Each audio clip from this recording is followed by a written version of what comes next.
ጠብቁት። ሰው ከሌባ ይልቅ ፖሊስ ይፈራል። ጠብቁት። እባካችሁ ስለ ጉልበታችሁ አምላክ ይሄን ህዝብ ጠብቁት። ስራችሁን ስሩ። ይሄ መብራት በመብራት አርጋችሁ እንድናጨበጭብ እንደሱ ብቻ አትፈልጉ። እውነት መሮናል። ሬሳ የሽማግሌ ሬሳ የአባቴ የካህናቶች ምናምን ሬሳ የእውነት ትክክል አይደለም። ሮጦ የማይመልጥ ሽማግሌ አርዶ መጣል ጀግንነትም አይደለም። ሰላም ወገኖቼ እንደምን አላችሁ? አርቲስት ቸርነት ነኝ። ገጣሚ ቸርነት ወርሳሊ ቸርነት። አሁን ብቅ ያልኩበት ምክንያት የእውነት ከፍቶኝ ነው።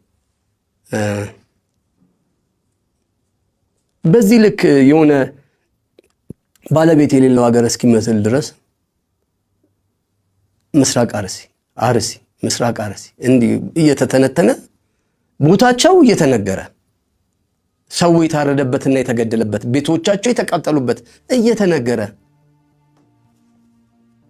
መንግስት መንገድ ሰራ እንዲህ ሐዋሳ አሪፍ ሆነች እንዲህ አሪፍ ሆነ ምናምን እንዳላለን በጣም በትልቁ ደግሞ ወገን ሰው ሽማግሌ ካህን እየታረደ ክርስቲያን እየታረደ የሚጣልበት ሀገር ነው። አድንቀን ሳንጨርስ ሀዘናችን ይበዛል። ባለቤት የሌለው ሀገር ነው የሚመስለው።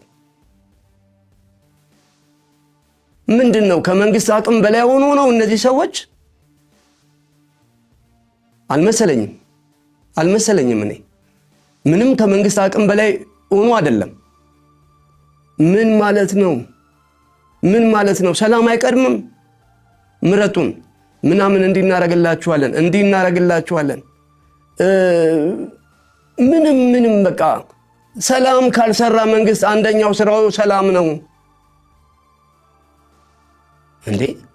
አብረን ለምን አናደንቅም? ከእንትን እኮ መንገድ መሄድ ተጀመረ፣ ሰላም ሆነ። ለምን አንልም? በዚህ መንገድ ላይ ወንድ የሆነ ሽፍታ የለም አሁን። ለምን አንልም?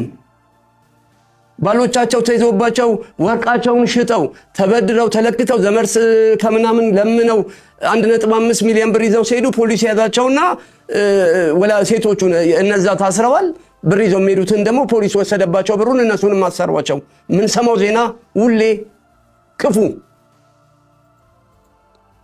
መንገድ መጠበቅ አልተቻለም። ሰው በሰላም ገብቶ መውጣት አይችልም። እንዲህ ነው የሚሆነው ሁሌ። እንዲሰራንላችሁ ምረጡን። ሰላም ስሩለት እባካችሁ፣ ሰላም ስሩለት። የሚታረደው ይቁም። በእምነቱ ምክንያት የሚሞተው ይቁም።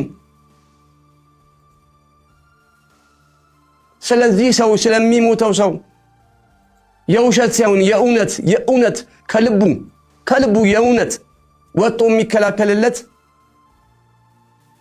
የሚሞትለት ይቀመጥ ቦታው። ወይ ራሳቸውን እንዲከላከሉ የሚደረገው ነገር ይደረግ። ራሳቸውንም መከላከል አይችሉም። መሳሪያ አልታጠቁም፣ ወር በሆነ ነገር አልተደራጁም። አረመኔ በመጣ ቁጥር ሞት እኛም ማዘናችን እስከ መቼ ይቀጥላል? ይሄ ነገር ትክክል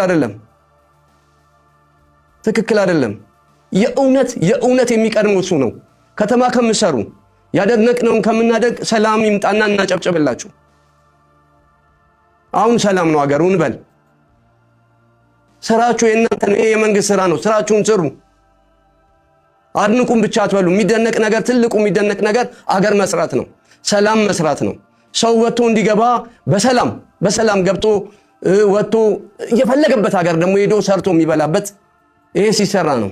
እንደዚህ አይነት ነገር አላየንም። ታውቃላችሁ። እናንተም ጠብቁት። ሰው ከሌባ ይልቅ ፖሊስ ይፈራል። ጠብቁት። ራሳችሁን ይዩ። እንዴት ሰው ሀገሩ ላይ እንዴት ታርዶ ይሞታል? ካህን ከእግዚአብሔር ምን ማለት ነው? ይሄ ዜጋ እኮ የሚሰራው አንደኛው ዜጋን እኮ የሚሰራው ትምህርት ቤት እንደማለት ቤተክርስቲያን እኮ ነው።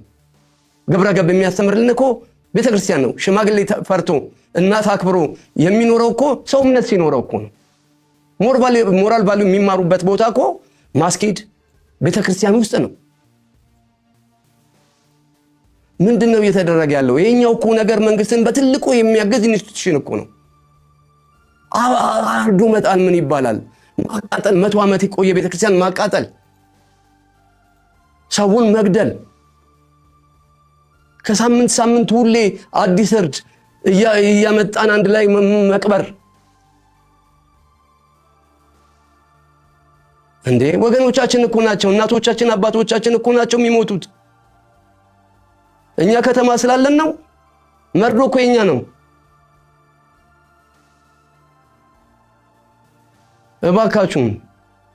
እባካችሁ ስለ ጉልበታችሁ አምላክ ይህን ህዝብ ጠብቁት። ስራችሁን ስሩ። ይሄ መብራት በመብራት አድርጋችሁ እንድናጨበጭብ እንደሱ ብቻ አትፈልጉ። መልካም እሱም ግን ትልቁን ስራ ስሩ። እንባችን አታብዙብን። እንዴ ትክክል አይደለም፣ ፈጽሙ ትክክል አይደለም። እባካችሁ ባለስልጣኖቻችን ቁጭ ብላችሁ ተወያዩ። ከእናንተ አቅም በላይ አይደለም ይሄ ነገር። አላችሁበት እስክትባሉ ድረስ ራሳችሁን ማሳለፋችሁ አትስጡ። እባካችሁ እንዴ እባካችሁ የእውነት መሮናል። ሬሳ፣ የሽማግሌ ሬሳ፣ የአባቴ ካህናቶች ምናምን ሬሳ የእውነት ትክክል አይደለም። ሮጦ የማይመልጥ ሽማግሌ አርዶ መጣል ጀግንነትም አይደለም። ይሄን ማየት ቀፎናል። ሰላም ስሩልን። እንቅልፍንተኛ እንዲህ ነው የሚሰማኝ። ትክክል አይደለም ይሄ ነገር። አመሰግናለሁ።